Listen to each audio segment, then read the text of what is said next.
Good morning, everyone. I greet you in the name of our Lord Jesus Christ. And we are all here together because we love him. And as I bring this report, I trust that the Lord will guide us in the way we go forward.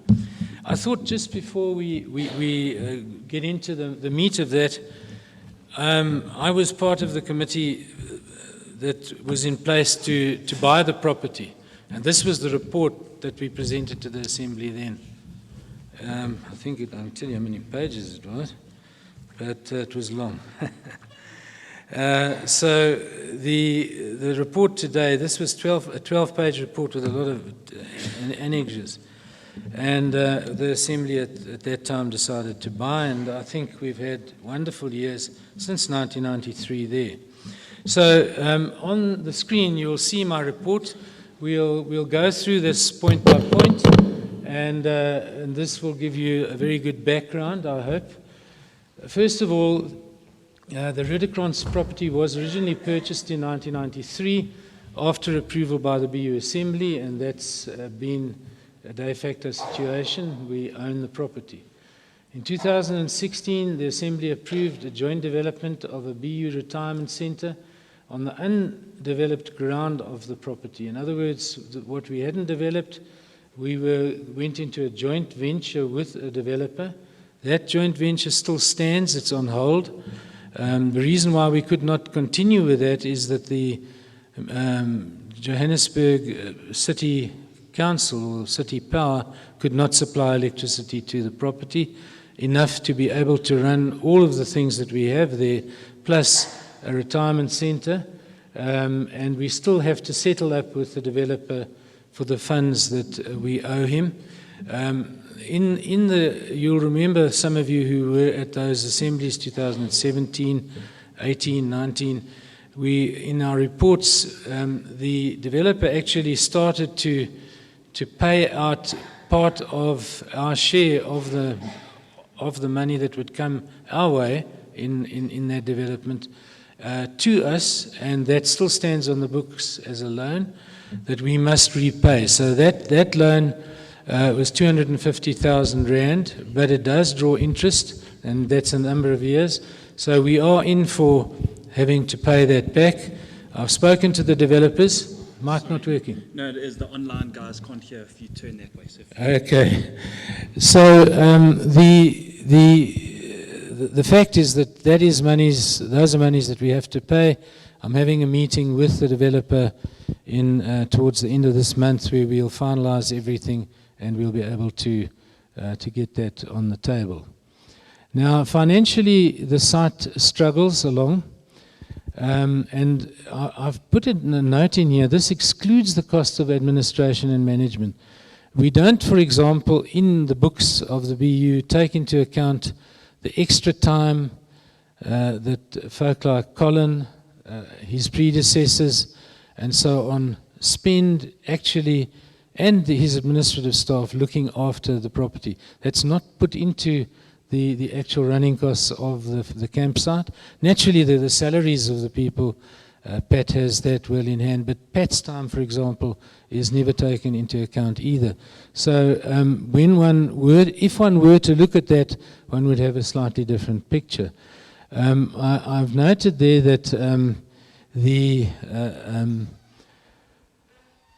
financial statements for the MRCC reflect this. If you look on page 168, I think it is, in the Assembly booklet, you'll see the actual the losses that have been accrued especially over the last 2 years. Now, I know that is mainly due to COVID as well, but it has gone up and down over the years. We had it running fantastically in the beginning, first 10 years, and that was also to a very large degree due to the ministries that were involved with us in there, on the site, and especially youth department when we had all the WOW teams and so on. We had a lot of that.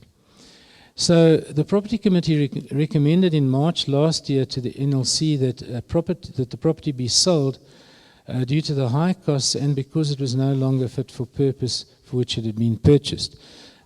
Many of the listed items that we had proposed to the union, to the assembly, that we wanted the site for example, the development of youth, all those things were no longer in existence. And it's sad to say, but most of I think almost all of the folk who use the campsite are not Baptist churches. That is a fact. If I could have the next slide, please. Oh, you've got it up. Thank you. So the Property Committee then recommended in March that the NLC, to the NLC that the property should be sold to a Christian organization who conformed to the land use requirements of the site. Now, the BU property of approximately 8 hectares is registered as an agricultural property with a consent use for the property to be used as a place of public worship and educational purposes and a printing press. The reason why a printing press was added there was that the Nells, who owned the property before us, had a large tract ministry, and they managed to get rights to have a printing press, which has served us well too, because we've used it also for that purpose. Now, the property needs to be used by a special type of organization within the constraints of the agreements made with the previous owners, Reverend and Mrs. Nell, that the property be used for Christian institutions.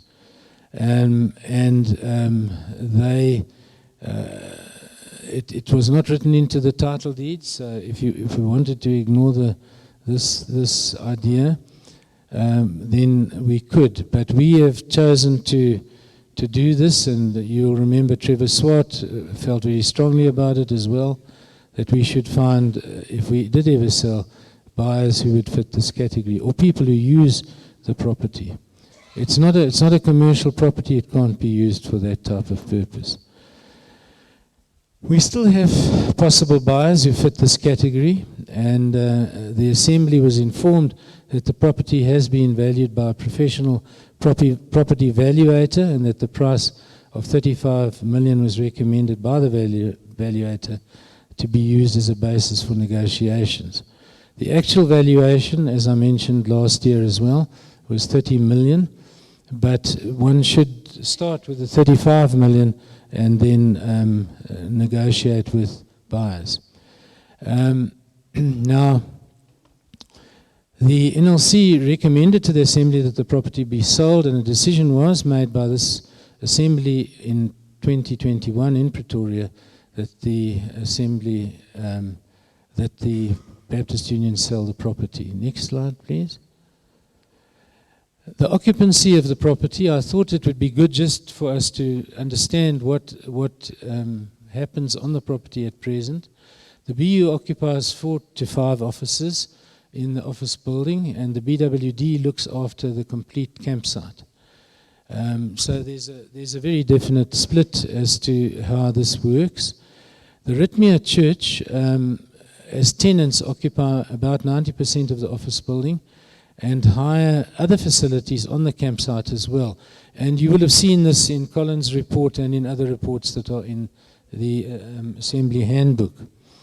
And they have expressed their continued interest in taking up an option to purchase and enter negotiations with the BU to purchase the property.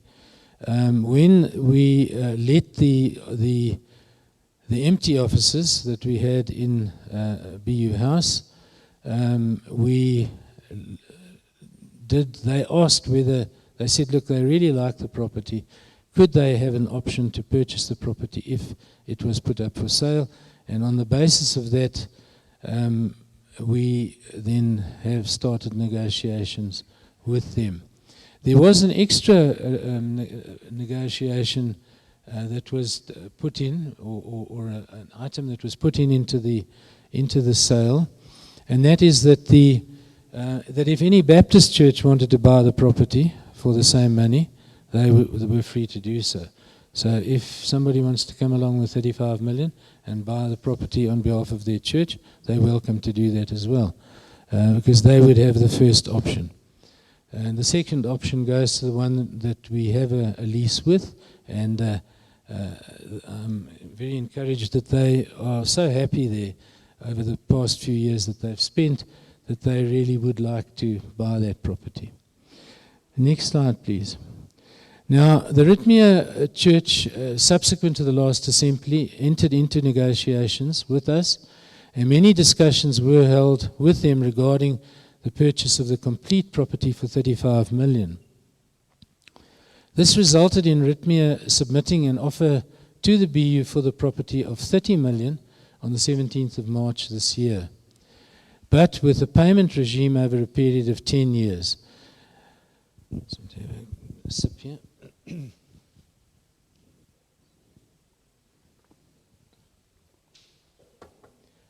Now, the terms of the offer were clearly not acceptable to us, and the offer was turned down.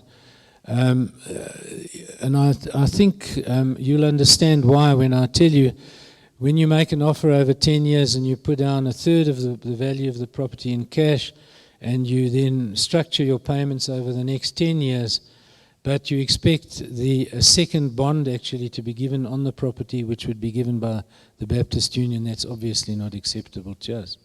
We wanted a clean deal.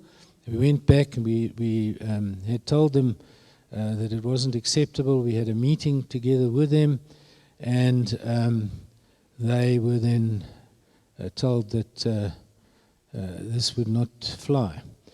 At that time, we also, at the time of that offer, we discussed the matter with the governors and the trustees of the BU and consulted with them, and it was suggested by the governors that if Ritmia could not afford to purchase the complete property, then perhaps they could purchase half the property, and that we could look at that together with them.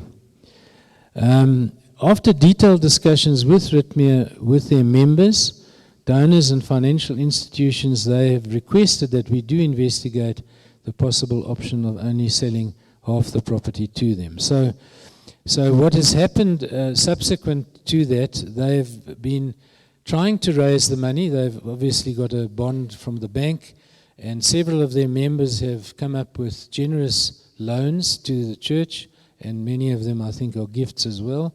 That's obviously not divulged to us. But they just could not get over that last edge to get the last few million in to purchase the complete property. So in order to make an informed decision regarding this, we have asked our property valuator to provide us with updated valuations of the two halves of the property, so that the implications for this proposal can be reviewed. All costs of the subdivision obviously would be carried by the purchaser, so that would not affect our price. It would be carried by the purchaser, and they've been told that. This option gives us the opportunity to sell the other half of the property or to retain it, and at this stage Ritmia would prefer to purchase, and I think this came as a surprise to me, the campsite, and to continue renting the offices in the office building. The selling price of this section, depending on the split of the land, will be in the order of 19 to 22 million. I say this carefully because I think it's something that we need to know. Our valuator, when I discussed the matter with him yesterday morning again, having received this from him the previous evening, the valuation, said that he really thought that it would be a good deal for us to sell the campsite rather than the other piece of property, which doesn't have all that much on it, because the campsite is like a bucket with a hole in the bottom of it. And that we're going to pick up, because he's inspected every building and valued every building, he expects that we'll spend lots of money going into the future trying to maintain the campsite. And perhaps I should just stop here and mention that, for example, we had a pipe burst, and that was 40,000 rand, Colin, just to fix the pipes. The pipes are all 1945, 1950, round about there, addition of pipes. The whole electrical water reticulation is very old, and the electrical reticulation as well. Obviously, the sewers are still, I think, working fine, but the water reticulation is really bad. And it's an old facility. We heard something interesting yesterday. If you don't build it absolutely properly, the Nels built everything on a shoestring, and so some of those buildings are not very sound at all, especially in the campsite. The office building is another story. It was built in 1994. So we have received a written letter of intent from Ritmea to purchase half or the whole property, with a revised offer to purchase to follow related to the purchase of the half property once our selling price is determined. In other words, they want to know what the selling price of the half would be, then we can go forward with that. And this is now a quote out of their. Now, if you can go on to the next one, please. That's right. Ritmea have confirmed in their letter of intent, and this is now quoting out of it, we are still 100% focused on obtaining the full property. We still want to rent the existing property, renewed yearly. So whatever happens, they still want to carry on renting the office building where all the pastors have offices. We welcome the valuation of the property if it would broken into two properties, and would also like to take the opportunity to bid for the management of the campsite on a joint venture basis with Busa. Now, we only received this towards the end of last week, this whole letter, which I've just taken an extract out of.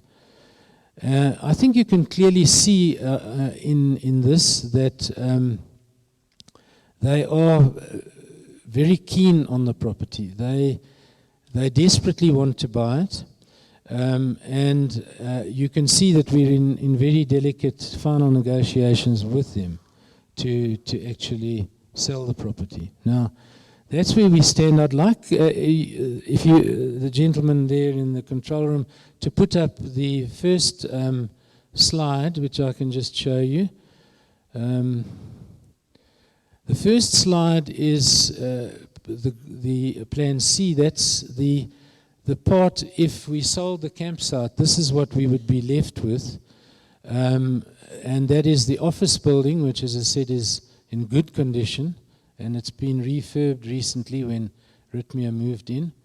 And it is the level, let's call it open part of the property, which would then we would then have to sell as a separate property, which would be quite easy because it's not a difficult property to sell, or we could even keep that property as BU House.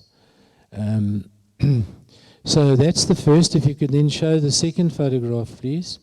That's the part that they would then buy. I think you can quite clearly see that other view of the other part of the property. For those of you who know the property, on the top left are all the dormitories of the campsite. The Nels had asked that if possible we could keep that sign, and I've flown over the area quite a number of times over the years, and it's actually quite striking what you see from the air on the property. Now, you see the little chapel just to the right-hand side of the red line, which would divide, and that's the piece of property that the valuators have valued between 19 and 22 million. We need to tie. Why it's a variation is because as you move the yellow line left or right, there's ground attached to it, and that changes the value of the building. You can quite clearly see then the part that remains, which I showed you the other slide. If you can go back to the presentation, please. Oh, sorry, just hang on. Is there... There we are. There's the dividing line then between. As you move this line up this way, obviously this property becomes cheaper.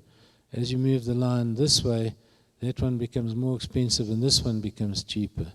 So in any event, he's done a valuation of everything that's inside the yellow, the red at least, and we haven't divulged those numbers to the buyer at this stage yet, because we only got them finally on Tuesday evening.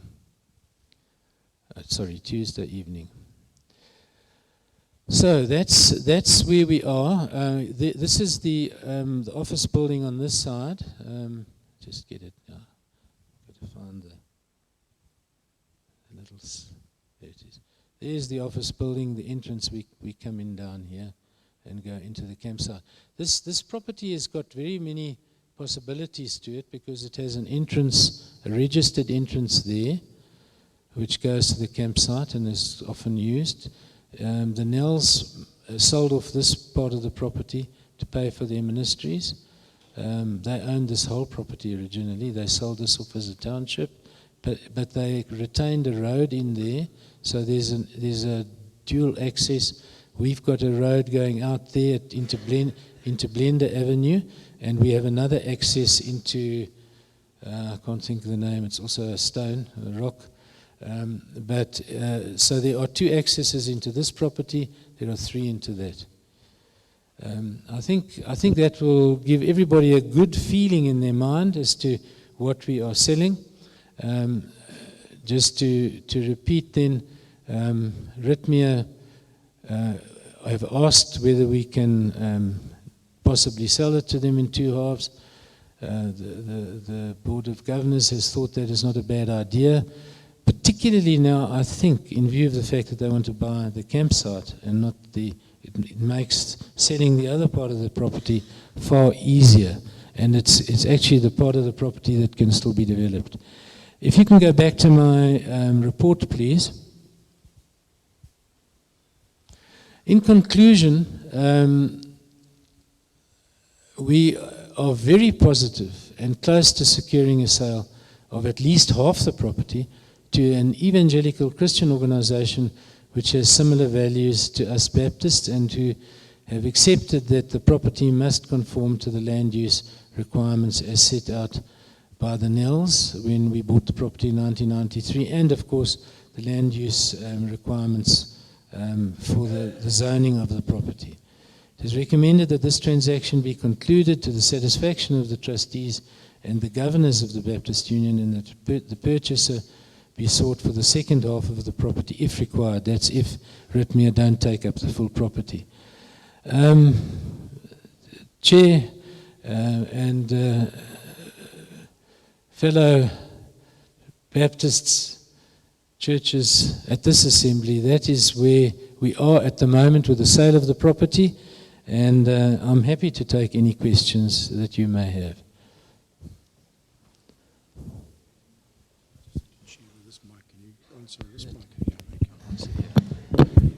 Are there any questions? Just come forward to the mic and just announce your name and church, please, if you've got any queries, and Dave will endeavor to answer all of those.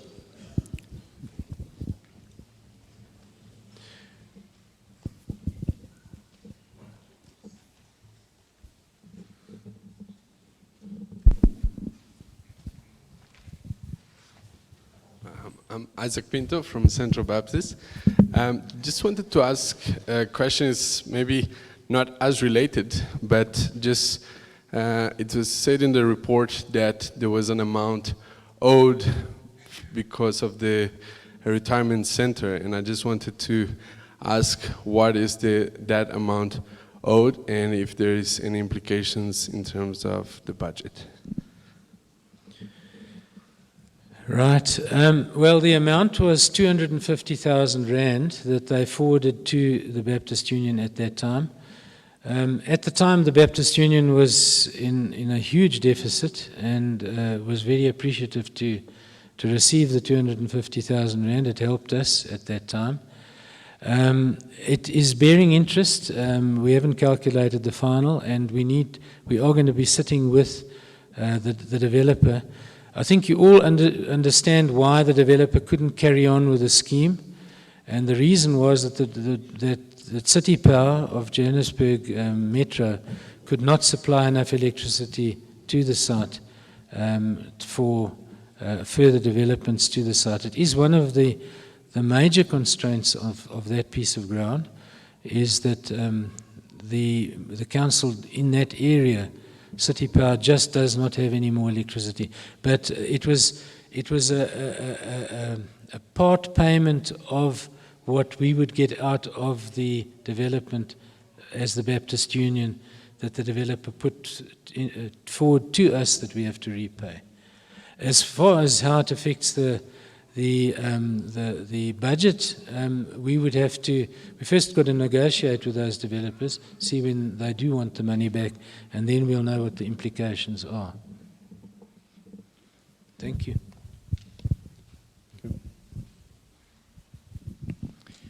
Henry Jooste from Plumstead Baptist Church. I have two questions, more for clarity, but also to put these issues on the table. You mentioned that the subdivision, the cost of that would be carried by them.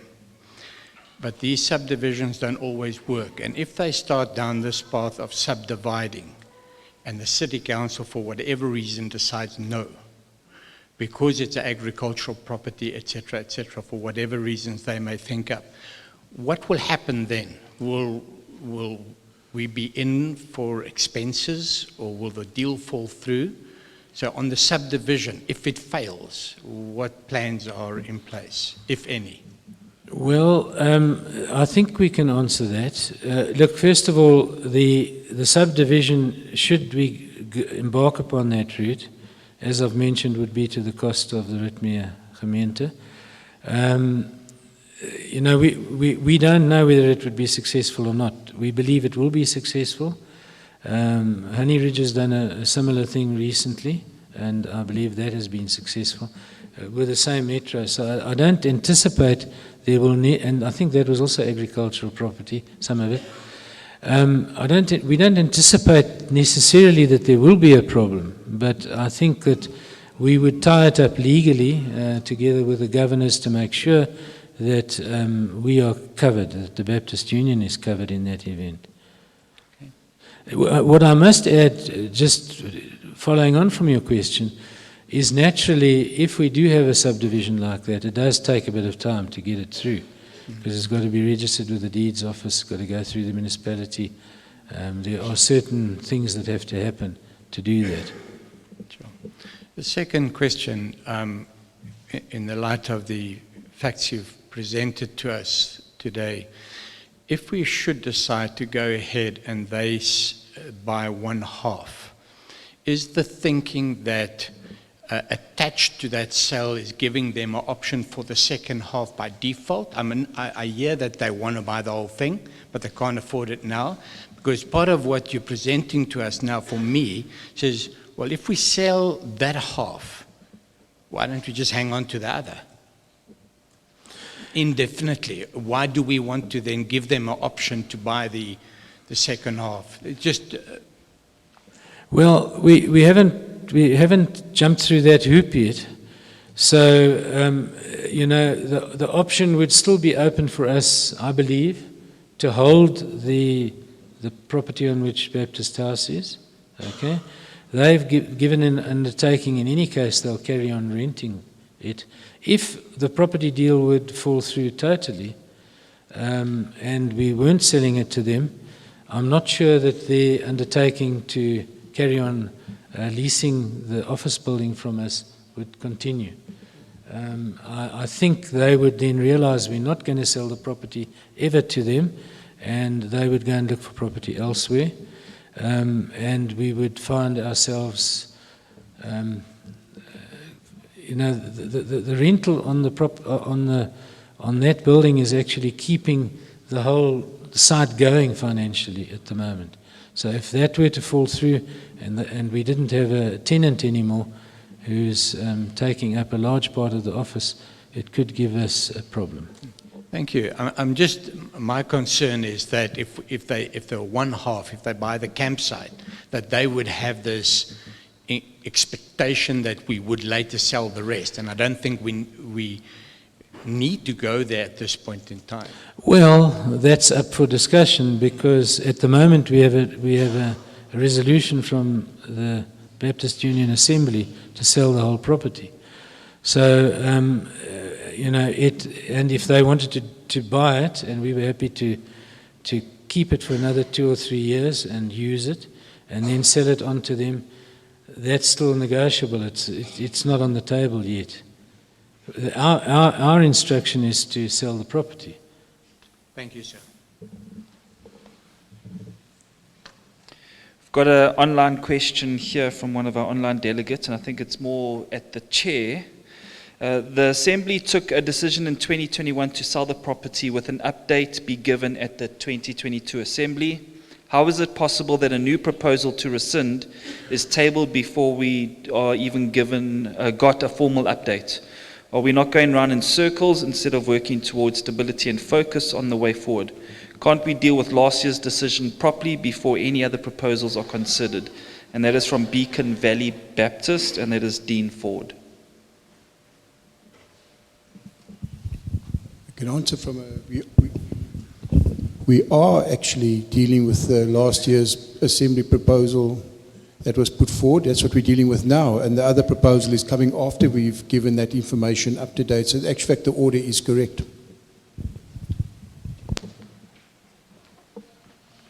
It's Reuben Island-Veld, Bethany Emmanuel. I just wanted to know, are there any other penalties with the original developer we had for the retirement home that we may face if we, now to sell to a new person? Thank you for that question. The way in which and I'm very grateful that Professor Rob Vivian helped us draw up the agreement with the developers. We were very careful to put in the clauses that if we didn't default in any way, then there are no penalties that we have to pay. If we decide, for example, we're scrapping it and we're not going to do it anymore, then we've defaulted, and then we would have to pay part of the development costs, and I do believe they probably spent about R1 million of their money down to get the development to the point where it could be submitted to the City Council as a viable scheme. So we have to be very, very careful that we don't take any decisions that are going to put us in a position where we are the defaulting party in that agreement. If we become the defaulting party, then we will be due to penalties. At this stage, we're not due to penalties. That was simply money. The money that is owing is money that they graciously forwarded to us out of our potential profit for our benefit. I hope that's clear. So basically you're saying we could be liable for $1 million of the money that we're selling, or a portion of that at least, to try and refund the developer. If we initiate the fact that we're taking the scheme totally off the table and that we are not proceeding with any... we would be doing that if we sold the property to the other. No, we sat down with the developer and said, look, you guys have not been able to get approval from the City Council. Okay. Therefore, do you have any objections if we look for other potential purchases of the property? But we have to be careful that we don't scrap. They are wanting now to meet with us in the next month or so to tie up the agreement and to cancel it. Then everything is square and we pay the money back. And I'm sure we'll be able to negotiate good terms on that. Then we haven't defaulted. So we've had to be very careful not to default on it. Okay. But we have divulged to them that the Assembly has decided that if they can't deliver, then we will sell. So I think you understand the dynamic. Yeah.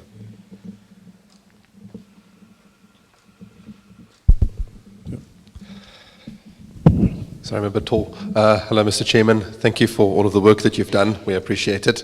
A procedural question, perhaps, because we mentioned that there might be one or two other possible groups that might want to buy the property. Because, as you've mentioned before, my first question would be, if we decided not to sell, how would the relationship with Ritmia be? You've indicated that it would probably not continue very healthily. But with them coming with an offer to us of only being able to buy half and we wanted to sell the whole property, for example, it sounds like we're kind of backed into a corner where they're holding some cards where, like, if you don't sell us and listen to our demands, then you're not going to be able to carry on in a good relationship with us anymore. And say, for example, we really did want to sell the whole property, not just half of it. They can't come up with the money. Then how possible is it that we would be able to find other purchasers? Because that follows on with, if the group decides, that the assembly decides not to sell the property and the relationship sours, how likely is it that we would be able to continue with other tenants if they decide to move out? It's a twofold question. It's a very good question, by the way. I think that the attitude, and Colin lives with these guys, so he knows them a lot better than I do. Their spirit in this thing is absolutely clean and clear cut, and they are very delightedly happy to be on that property and to be participants. You may have noticed that they added something that we've never considered, and it's the first time it's appeared. They've said they would love to bid on running the campsite together in a joint venture with us, okay? Which is something totally new. We haven't discussed it. Hasn't gone back to the property committee to even talk about yet. So their spirit in this thing is, they have certainly not held any, tried to hold any cards over us whatsoever. They know that that they were first in the queue because they have we are obliged to negotiate with them until it comes to an end, because they had an option to purchase the building, which is the way it works. If you've got an option in your lease to purchase the property, then you are the first one. But we've told them that there's another party that is interested as well. That party may still be interested, but knowing the type of organization that they are, they would use the campsite quite a lot for training, and they probably would only use a few officers. They certainly would not, and I can't divulge who they are, unfortunately, but they certainly would use 2 or 3 officers, I would imagine, although I think they would want those officers to be up in the campsite, because that's what they would principally be looking for. So, yeah, I think if we had to sell the second part separately, there probably would be other folk interested. But if they bought the first site, the one half, they've already committed to staying in the office.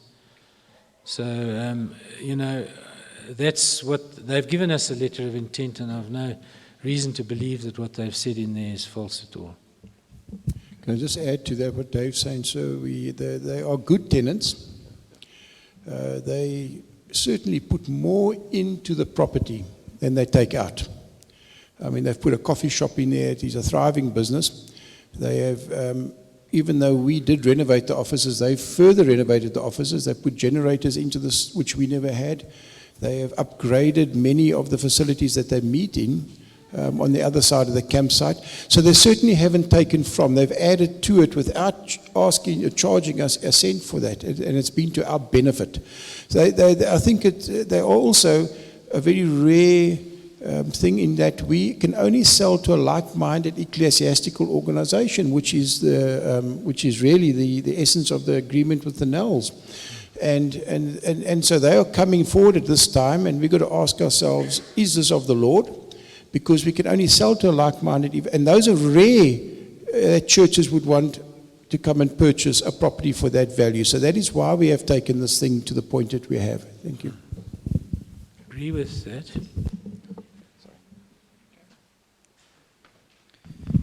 Just a question from Andre Brudwick, who asked, who received rental for the towers and who carries the liability? Okay, that's a very simple one. Built into the valuation of this property, the agreements that we made with the folk who have put up the towers on the property, those funds come to the Baptist Union, obviously, and that also helps to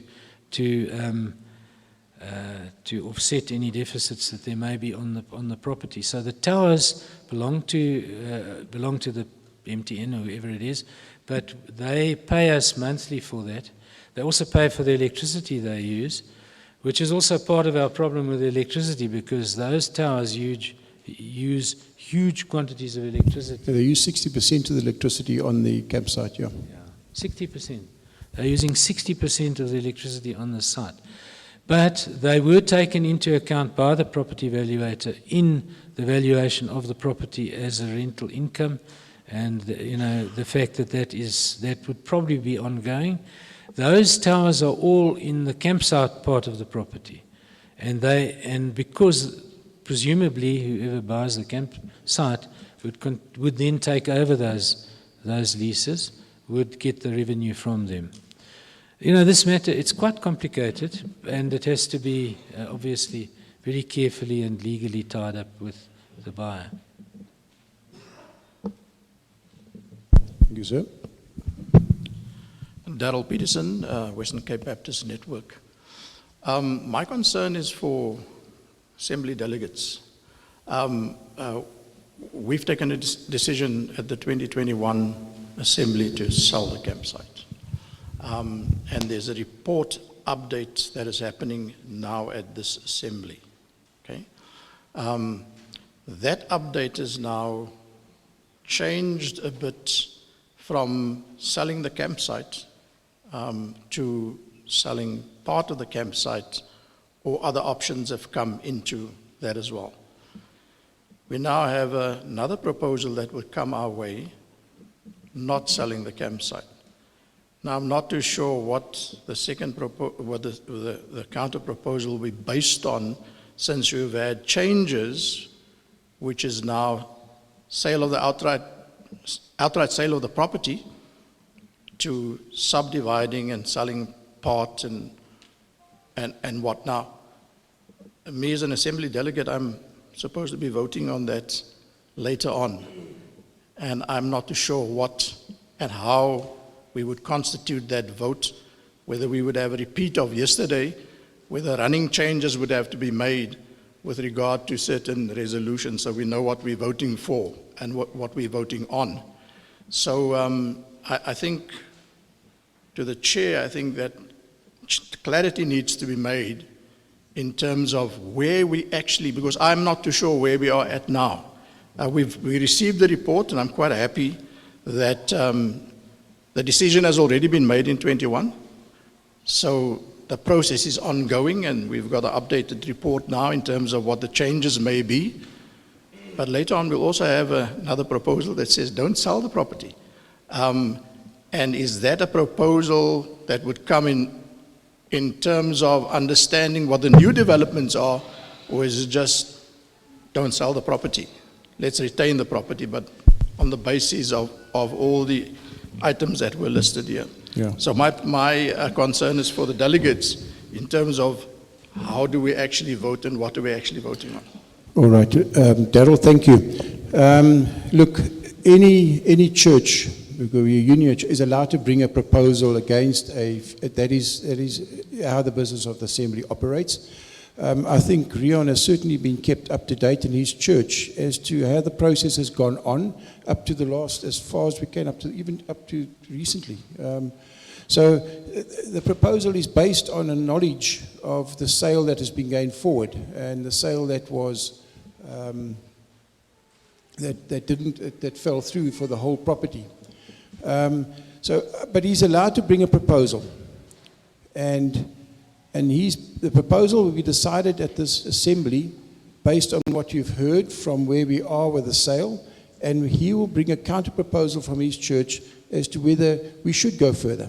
and we would like to rescind the. So I think it's a simple thing but put between the floor. Do we continue with the sale of the property as advised by the 2021 Assembly, or do we hear the new proposal and listen to what they got to say and then look at other alternatives based on what that proposal brings and then rescind the 2021 proposal? I'm happy with that, as long as the other proposal marries up to what we've heard today. I think we need to hear the full proposal. Yeah. Could I just add something in there, Colin, to elaborate? Because I think you've raised a good point, and I think the answer's been given clearly in terms of the procedural aspect of it. I just want to emphasize we are selling the whole property as per the resolution of the Assembly. It may be sold in two parts.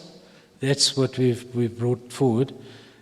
Our buyer would like to buy the whole property as it stands. That's their number one choice. If you read their letter of intent, they are still intent on doing that. And if they find the last million or two that they need to do it, they will continue and do that.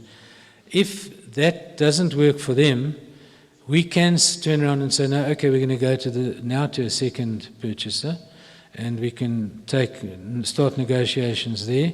Or we could say, okay, no, we'll take the first half, you can buy half, or a bit more than half, and we buy that, and we then either sell the second half to them within a year or two, or we go to the other buyer that we think that we may be able to negotiate with, and we may sell it to them. Or the Assembly could decide, no, hang on, let's just sell half the property and we keep the other half. That's another possibility, but it isn't what this committee is doing. We are selling the whole property. I think that's what is important to know. Thank you very much. This will take the last question over here, because otherwise we're not going to complete this process, and there are folk who wanting to leave earlier.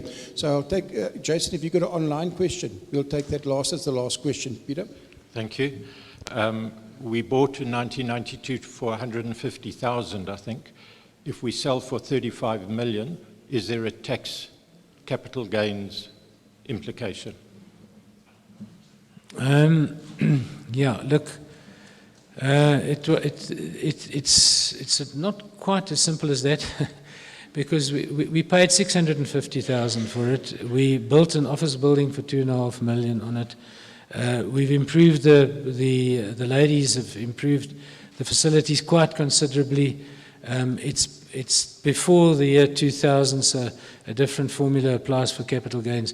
But those are things that the Finance Board will have to look at and to finalise. This is a question from online. Ngobeni Jabulani says, hi, it is clear that some of us, that the developers holding a key in selling this property for their benefit. I think that they are the ones who also manipulated the municipality.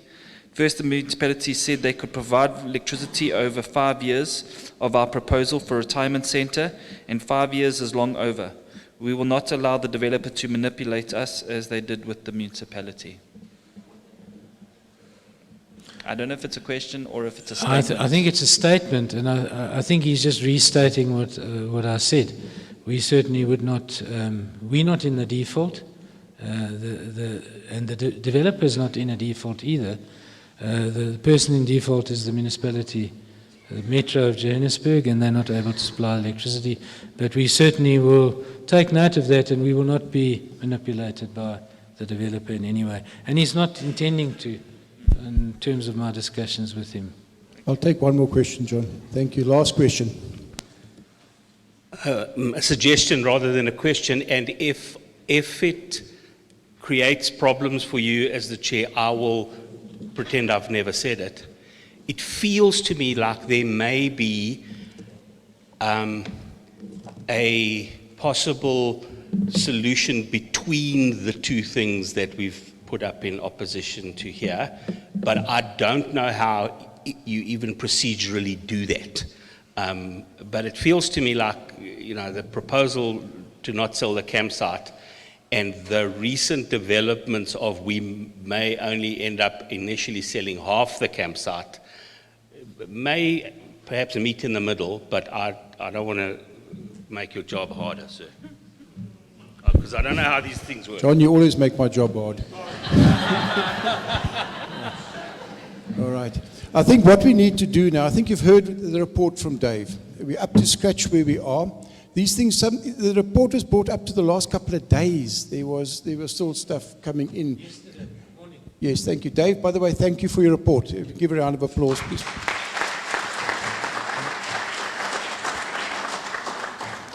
But I do believe, in fairness to this House, we need to have and hear the counter-proposal and allow Eastside to expand on why they think we should not sell. And they might be talking on a large section of this assembly, and I think it's wise that we hear both sides first, John, to answer your question, before we go any measures along the way. All right. Rion, if you don't mind, sir, if I can invite you up to the floor. Rion is on behalf of Eastside Community Church. Welcome, my brother. The floor is yours, sir. Good morning, everyone. Can the line hear me? Because the mic is gone now. Can they hear me? Is this one working online now? Yeah. Okay, cool. That's fine. Okay, I'm going to ask that we put our proposal up there. Apparently this works. Yeah. So guys, just to say, I mean, at Eastside, there's nothing in it for us. So that's the first thing. Second thing is, we've run a campsite. There is money to be made. So if we sell 2/3 of the property to them, that's the part that will make money. And thirdly, I think there's a bigger thing at stake here that we need to ask ourselves. So let me start like this. As a young theological student in the late 80s, when our country was burning, I went to Bible college from Krugersdorp to Baptist College, which was not where it is now. It was right next to Joburg General Hospital. On the way back, I would pop into Baptist House, which wasn't Baptist House that we have right now.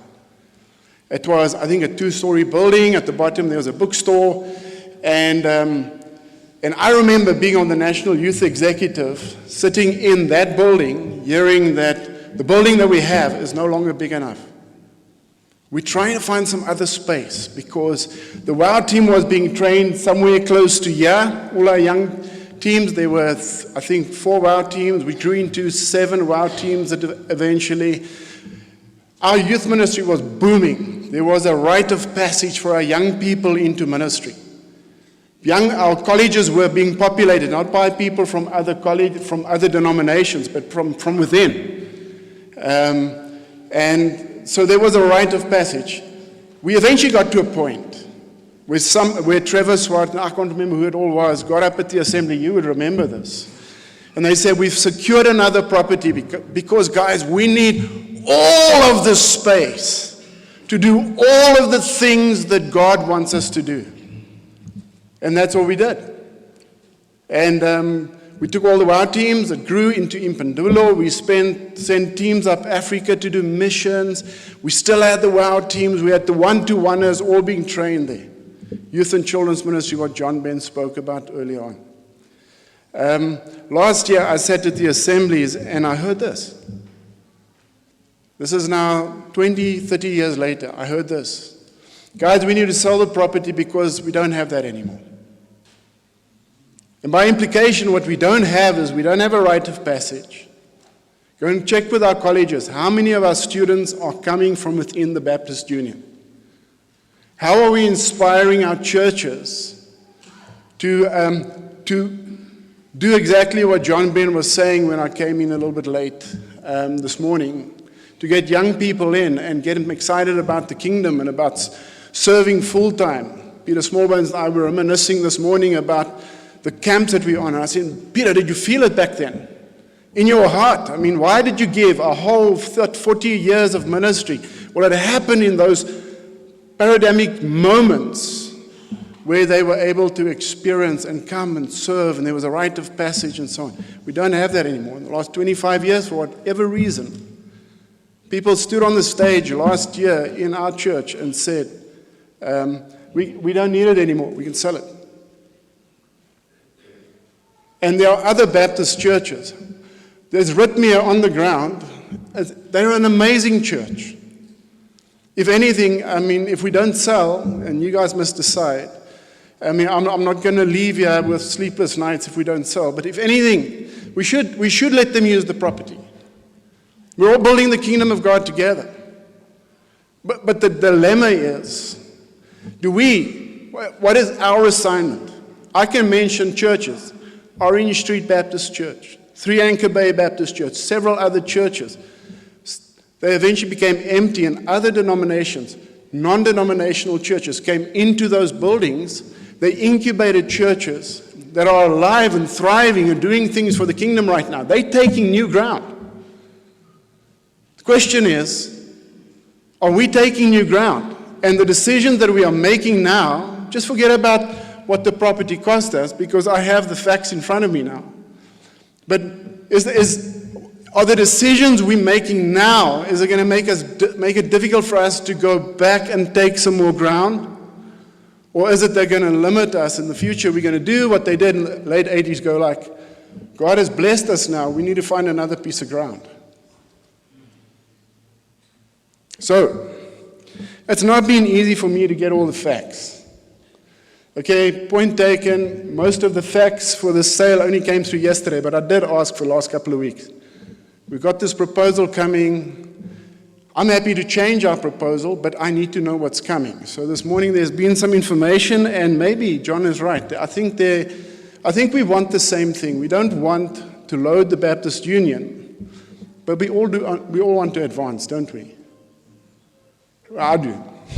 At Eastside every year we're thinking about what's the next beachhead that God has for us. So what I'm worried about is the pattern of other churches filling our properties and accomplishing what God has called us to. They are thriving, why aren't we? We have to ask that question. Why is it that we don't need the property?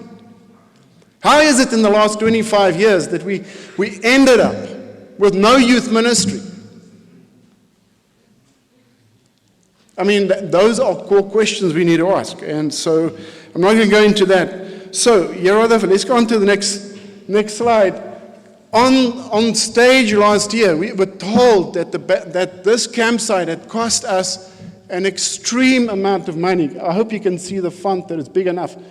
2019. Now, there's other factors involved here. A loan was made to the Baptist Women's Department. It's not completely paid back yet. All of that stuff. I understand all that stuff. But if we just look at we can put the lights off, please, because the red in the bottom needs to show. 2019, the campsite as we have it now made over 600,000 rand profit. Then we went into 2 years of COVID. Okay?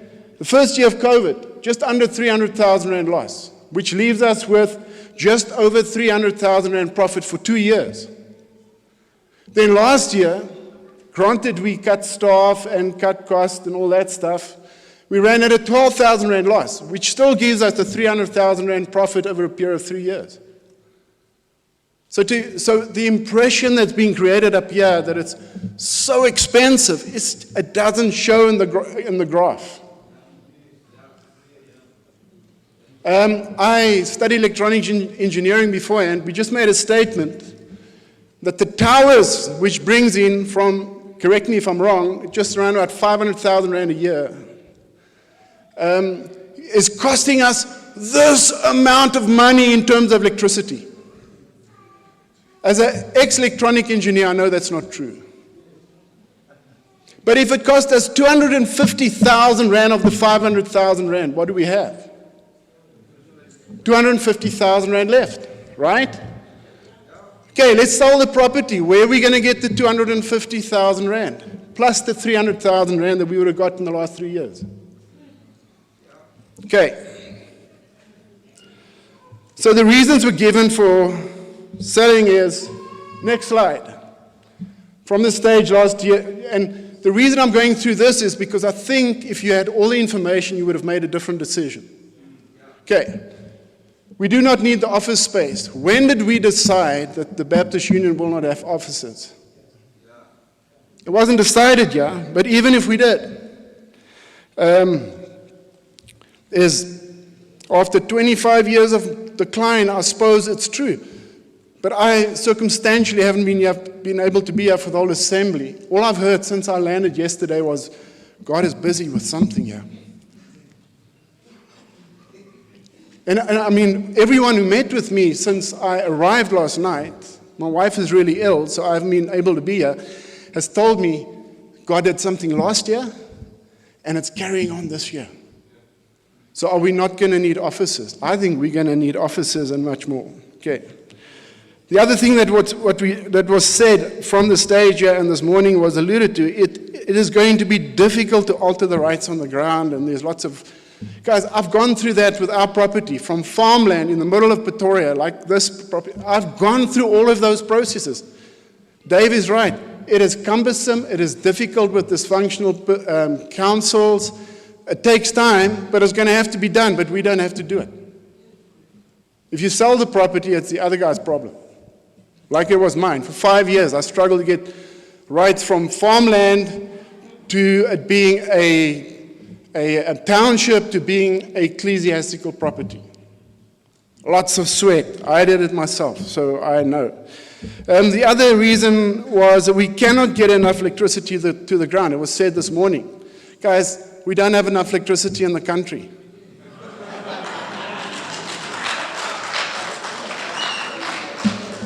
So before the assembly, I engaged the lawyer who actually works with renewable energy. And I said to her, do you think that some of the investors in Europe, and they're talking billions of rands, would be willing to enter into conversations with developers like this? Because I voted for, in Port Elizabeth, I actually voted for the proposal that we bring in this retirement village because we're going to bring in this passive income. That an organization like that would come into a relationship with a developer and say, okay, well, we'll supply you with electricity. You don't have to be on the grid. There's always a solution if God wants us to do what he wants us to do, you know. So the next problem was, the thing is, I don't think the problem is the ground. I think we have to ask the question, have we lost the desire to mobilize our denomination to take new ground? It's not the property, guys. There's something bigger at stake here. And if we don't want to mobilize the denomination, and if a rite of passage is not important, let's sell. I'll vote for it. Let's do it. Let's get rid of what we have. And let's just all go back to our own little churches and mind our own business. But guys, it's bigger than that. Why do we really want to sell the ground? The reason is we don't have capacity. Colin can't do it. He can't cut the grass, service the lawnmowers, and everything else. And if we are in this, I mean, it's easy to say, like, why don't you guys do it? And there's been 25 years of decline. Everyone complains in the passages. What if we came up with a solution? That's the thing. The thing is not about selling the property. There is, why are we only thinking of selling the property? That's my question. Is there not something that we haven't thought about? If we don't have the capacity to manage the ground, I know it's not the money because the stats doesn't say it. I think last year, unintentionally, people sat in the room and went, what the heck? We're already in financial trouble and we've got this ship that's sinking. Let's sell it before it's totally sunk. But it's not sinking. Things are on the up. A report was given to me by one of the delegates yesterday saying we're starting to get income from the property again. It's not COVID anymore. So let's sell it, and then are we not going to get that income? And then what are we going to do?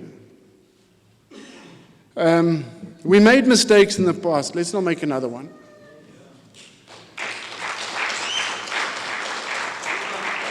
So here's my burden. My burden is not running a property.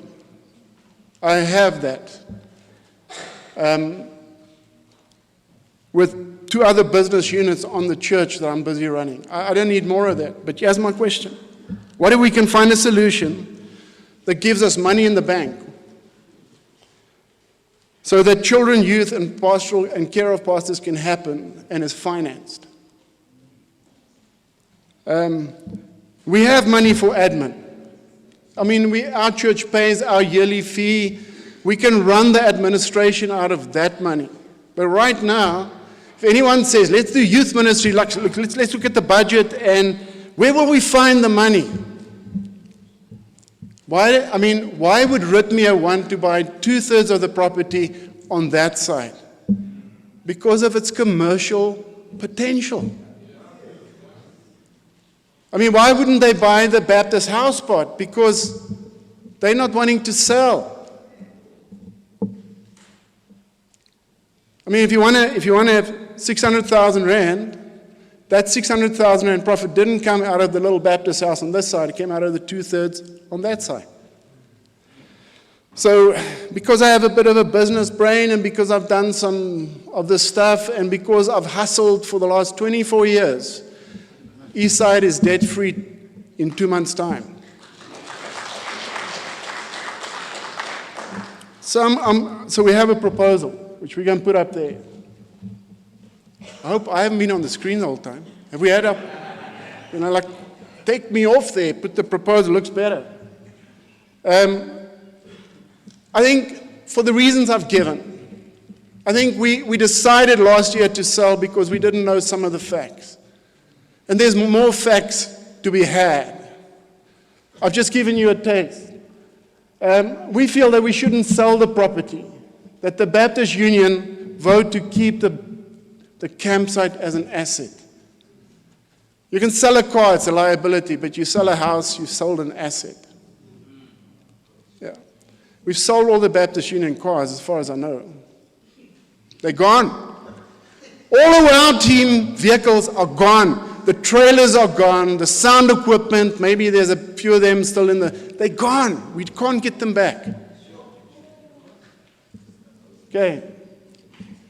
The second thing we want to do is we say, let's insist, we have a property committee, but we'll put some skin in the game. I'll put some skin in the game. I'll serve there. But let's look for other solutions other than selling. What if we could get a passive income? Because that's why the PE proposal made so much sense. We would just give it to the developer, they would develop it. Every month for a period of time, we would get some money. And the Baptist Union would be resourced.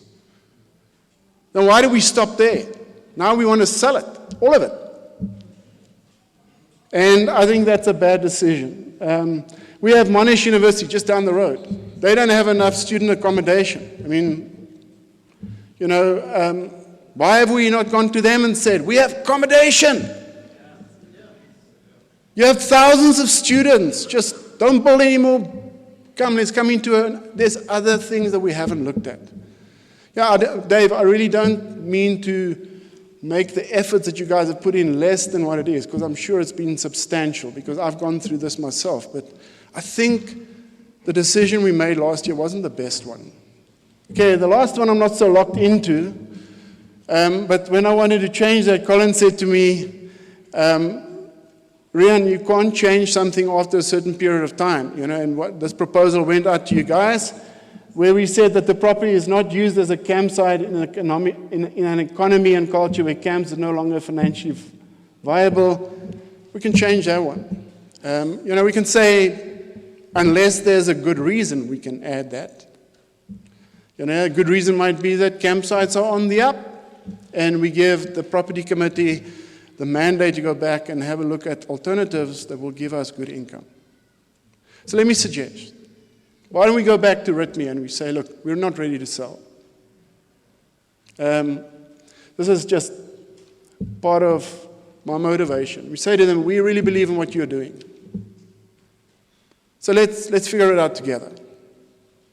They put on, listen, let us run the campsite together. Well, let's see what that says. And that might be a good thing. It might mean that we get 30 to 40,000 rand a month in that we would not have got in, and they do all the work.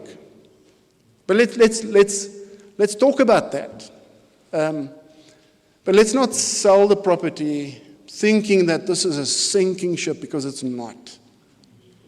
This is something that we can turn into goose that lays the golden egg. And I've done it for 24 years. I've hustled. If we hustle a little bit, we can do it. And at Eastside, we're willing to put skin in the game.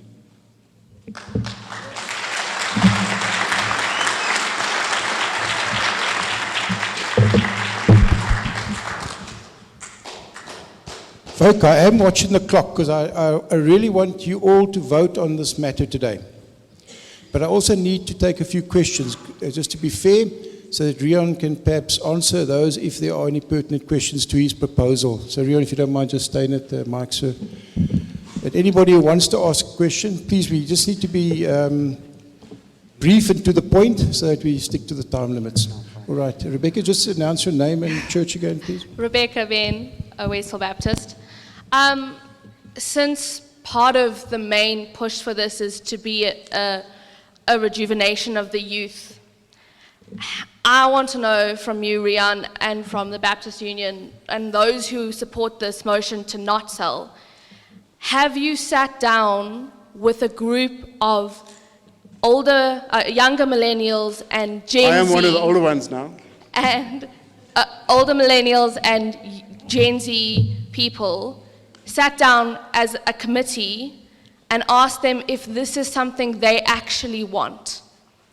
Because so often, I feel like in churches that I've grown up in, I've sat in pretty much every single church meeting that my dad ever had to go to, and decisions have been made or not made and made and not made and not made for my generation or for younger generations by older people who are holding on to things that were amazing for them.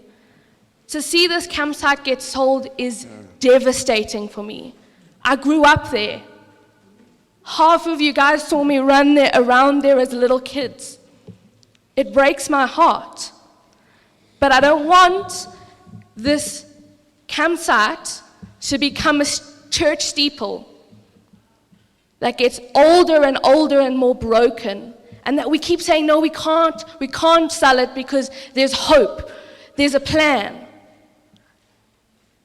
There is hope in this proposal, and there is a plan, but there is hope, and then there is in the plan to sell.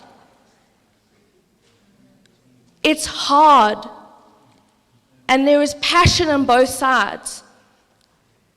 So what I'm trying to get at is that please, when you vote, consider both sides of the coin, but not for you, for the next generation.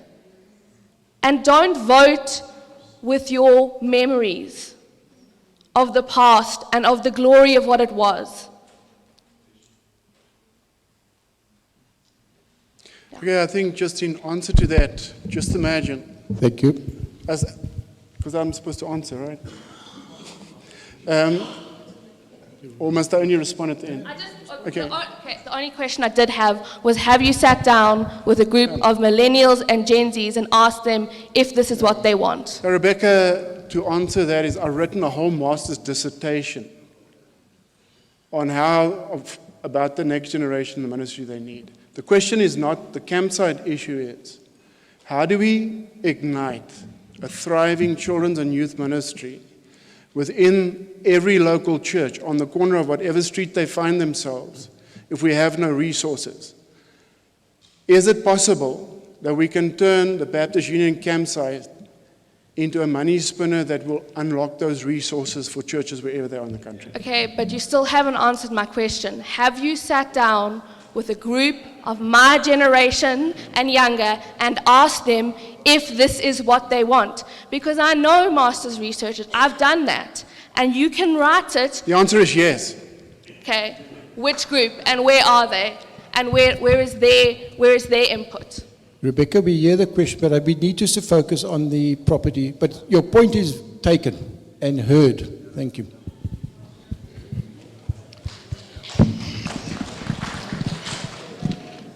Thank you, Chair. I wonder whether can I put everybody on board on what we are talking about before I make my comments. Njengamanje bayakhumbula abazalwane ukuthi last year sathatha isinqumo ukuthi siyayidayisa iproperty. Kune proposal ke namhlanje iyayibandla likamfundisi ethi cha asingayidayisi iproperty akungenziwa okunye ngayo kunoba idayise silapho namhlanje. Last year ila ranka gore are rekise campsite ya rona but ka cheko gona le proposal e tlhagang mo kerekeng ya moruti ere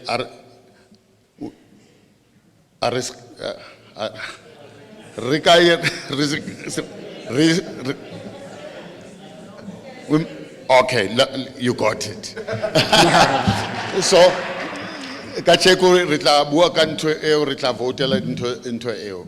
But Chair, what was this comes from me. I'm Sbusom Kwanas from Eskauni Baptist Church. I had Pastor Rian saying that we made mistakes. Yes, I was part of the people who made a mistake last year to say let's sell. But having heard our financial reports here at this assembly, and also having heard Rian's proposal, I had to think back. I remember when I started getting involved in youth ministry, I remember all those, the STEAM, all those activities that were taking place on camp. I feel strongly, as John Ben this morning revived us, that we must refocus on children and youth. So I strongly feel that, yes, we made a decision last year, but having heard what we need to do, and also my problem is, as our theme says, rebuild. How can you rebuild and sell? So I strongly believe that we need to consider that. Thank you very much. Thank you, sir. Not an online comment, Jason Curry from Richards Bay Baptist Church. Just two things I want to say to this proposal, and it's mainly to the floor. One of my elders always reminds me this. He says, if money is the problem, we don't have a problem. The problem is vision and direction from God. So that's one of the key things with this, and I think that's what, Pastor Rian, what you are saying. The second thing is, my last assembly was at Ilanga Baptist, and Dr. Sipho Zonde, one of the workshops was, how do we change how we do our ministry along the lines of this proposal? Looking at how we can use our buildings and the things that God has blessed us with to be a blessing for our ministry and our community. It was one of the things our assembly spoke on. And I remember him even saying they were extending their church and they were building a car wash. It's hard to find that in scripture, but he then spoke us through how God is using the resources that we have. And I think this proposal speaks to those two things that just resonate with my heart. So it's not a question, it's more just observations being a bit of a gap with the BU and stuff that I've experienced with you guys. Thank you, Jason. David Locke from Hilton Baptist Church, and I actually want to speak against your proposal, Rian. I'm sorry to be alternate, but I actually think we made a good decision last year, and I fear that we are undoing what we did last year because we think that that was a decision made without any vision in mind, and that the only alternatives for us, either we keep the property because we have vision, or we sell the property because we don't have vision and we're not going to do anything. I don't think that that is the case. I don't think that we will be left with no resources if we sell the property. We'll be left with at least 20 million rand. I think you can do quite a bit with 20 million rand, and you can do it in ways that you might not be able to do it if you're stuck with a property you've had for 20 years and never really managed to make it work.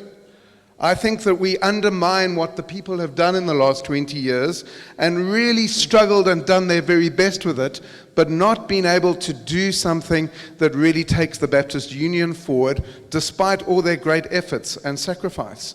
I think that 20 million rand with a great vision could take us quite a long way, but we don't really have that vision yet. What my fear is that we think, hey, we used to have a Baptist youth and we had a WOW team. Well, please know that our future is not a WOW team. It has got to be something different to that. It's got to be something new that works for a new generation of people in a new South Africa.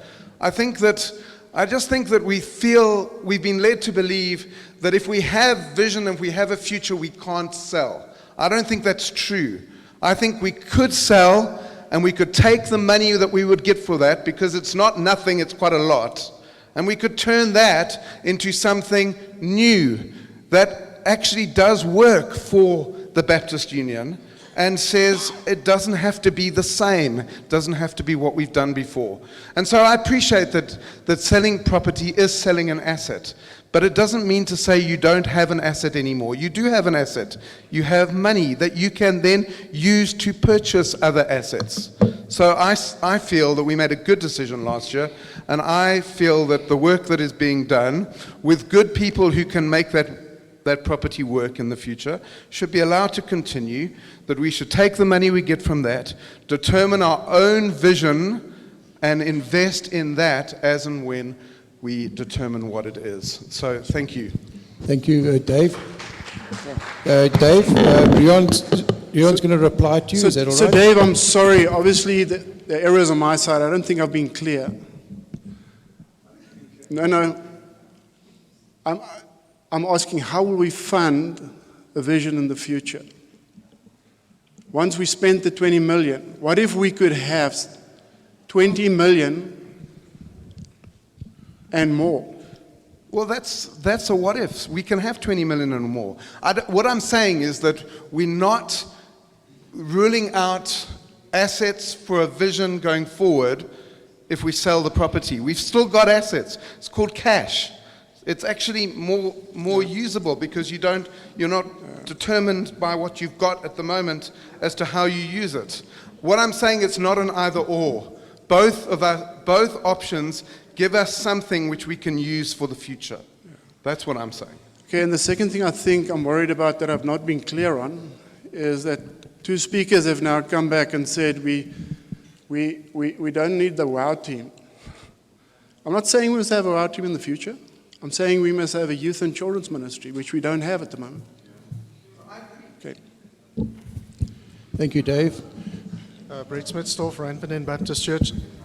Sorry, I'm not sure. Are we just fielding questions, or are we actually making comments now as well? You may question or comment. It's open for. I think the first thing is I'd like to propose that we have an amendment to strike part 3 off, so that if the proposal that we're voting on a little bit later, there's clarity. We're actually only, your proposal then is only 1 and 2. Is that correct? When we get there. This is not a proposal. The proposal is whether to sell or not to sell. These are proposals that Rion is putting as to why he's asking us not to sell. So it's not an official proposal. Okay, then some comments. The property was a unique and gracious gift. Whether we're going to receive something as substantial as that and appreciating in the future is difficult to say, and of course none of us could predict that. Then I think also appreciation to Colin and the BWD for helping managing the property. We manage church buildings. That's a nightmare.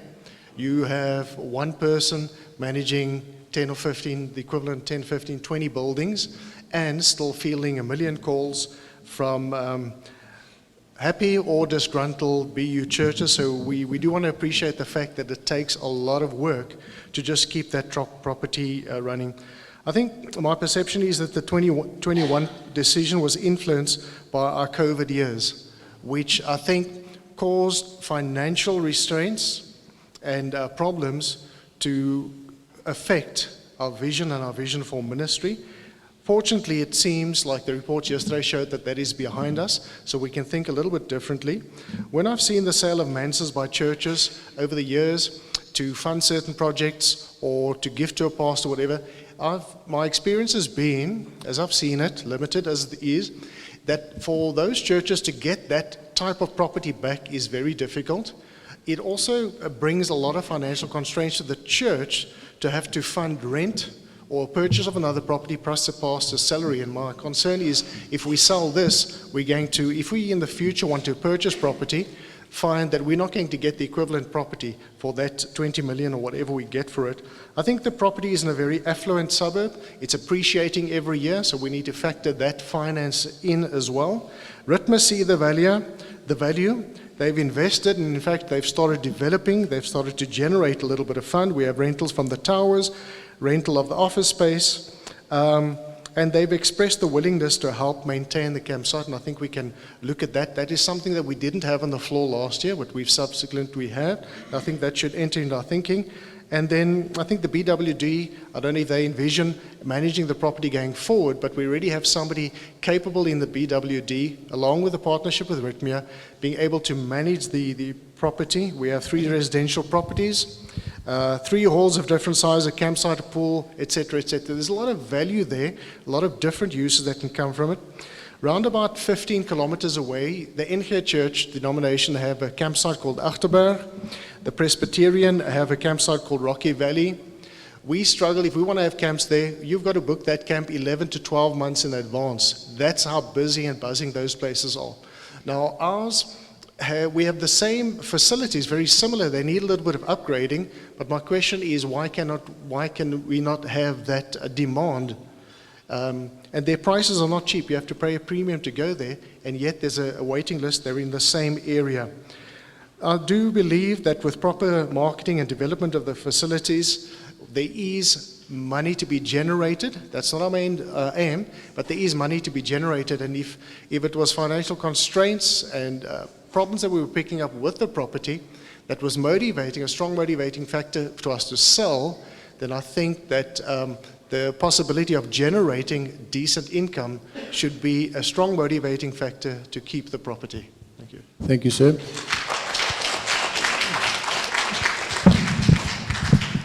Jason from Trinity Baptist Church. I know that sort of we're sitting on this side and sort of pointing fingers at people on the stage. And I think we are all responsible, I think, for the position that we are in today. And I think as a union, we all collectively should sort of ask ourselves, what have we done, just to get to the place where there is no children and youth ministry? And I also know with every vote comes responsibility, So if we're going to vote to keep the property, then we must go back to our leadership. I will go back to Trinity and say, what can we do to come alongside and help? Because I know Colin and the people have done a lot, but I think if we're going to vote to say, no, we're not going to sell, then we must come alongside and see what we can do to help the cause as well. Thank you. Thank you, sir. It's the last question, folk, then we need to go to the voting. Thank you so much. Kobus from Glenwood Community Church.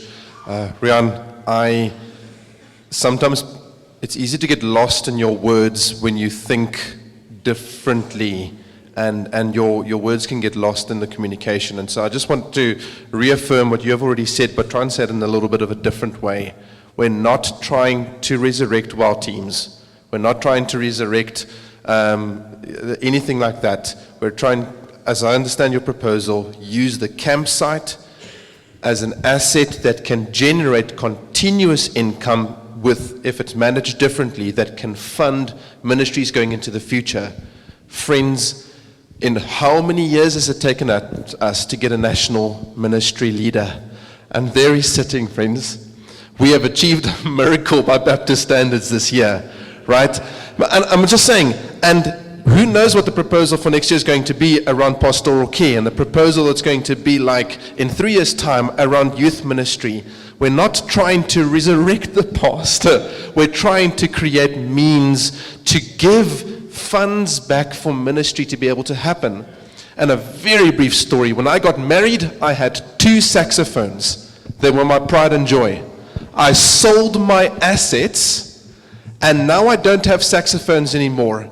And I thought it would help me get out of our financial difficulties getting married, and we're right back where we were, because we had some extra chocolates and things on our honeymoon, right?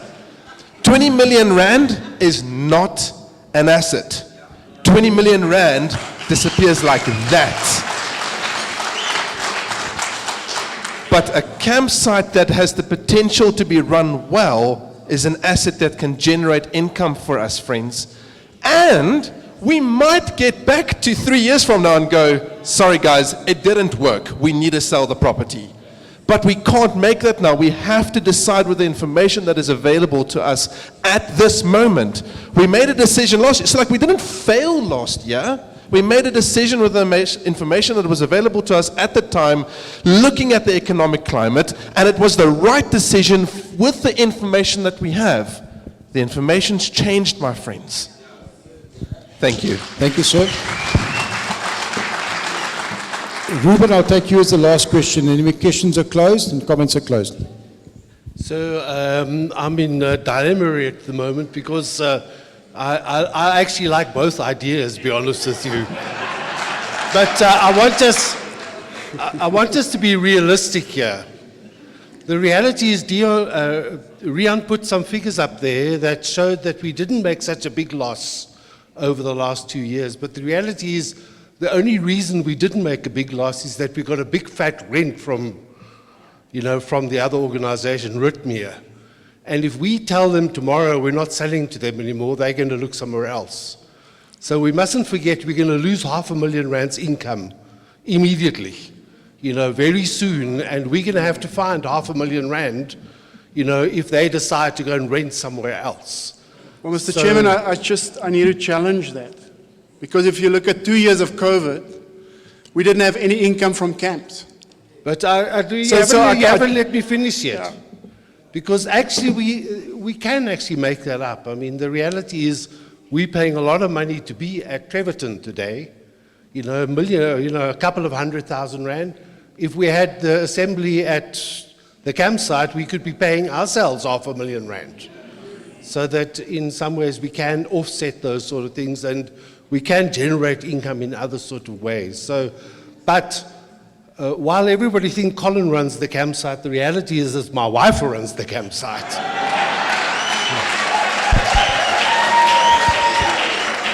and I just say yes. Just say yes. And happy wife, happy life. That's why I'm betwixt and between.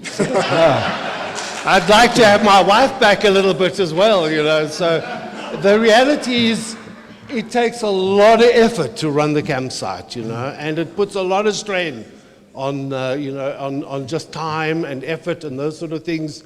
So to have all these, kind of people say we just have the right people doing it, we've got the right person. I can tell you there couldn't be anybody better than Patricia to have done what she has already. But it's not an easy thing to continue to do, and we need to think these things through very, very carefully. Thank you. Thank you, Ruben. So just to say, Mr. Chairman, I've run a campsite for something like 17 years. 87 hectares worth of farmland just outside Heidelberg. So I understand the consequences. That's what I'm saying. I'm just saying that there are wonderful options. Why haven't we explored it more? And I think if we sat down with Ritmea in answer to Ruben's concern that they may not, if we say to them, we're willing to connect with you. In the early days of Eastside, when I was struggling to find a venue, if somebody sat me down and said, here is a venue for you, let's make it win-win. Because from what I'm hearing, it's win-win. They pay rent, and they're helping us to upgrade the facilities because it's good for their ministry. I think we can work a win-win with them. Why would they leave? Why would they go and spend 30 million somewhere else if they don't have to spend all of it right now? They can grow the whole ministry, and somewhere in the future they might very well move on, and then we do what Ritmea did. We plant a Baptist church there that has the same potential. All right, sorry, Bet, you can't speak twice. You've spoken to the floor once. It's just to ask whether Patricia is in any way being remunerated for all the work that she's doing. A good question. Do you want to answer that, Patricia? Or because I don't know that answer.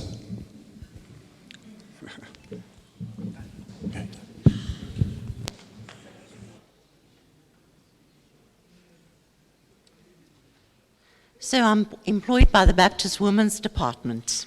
Okay. And I So- do not get a salary, but Pastor George and Auntie Peggy are on site. Yeah, as campus managers, that's right. Does that answer your question, Brett? All right. All right, folk, we need to come to voting. I know some of you need long trips home. What we're going to do is we're going to vote now on the matter, and we just need to be careful about this one because the wording is legal wording. So I'm going to see, Bosiso, if you can come forward. Sorry, sir, yeah, you are. If you can come forward, and when we put the vote up, if you can put the vote up for us, please get ready to put it up. I'm going to explain it to you. The results of the vote, as proposed by Eastside Community Church, are in. There were a total of 136 votes. There were 6 spoiled votes, 1 abstention, 23 no, and 106 yes.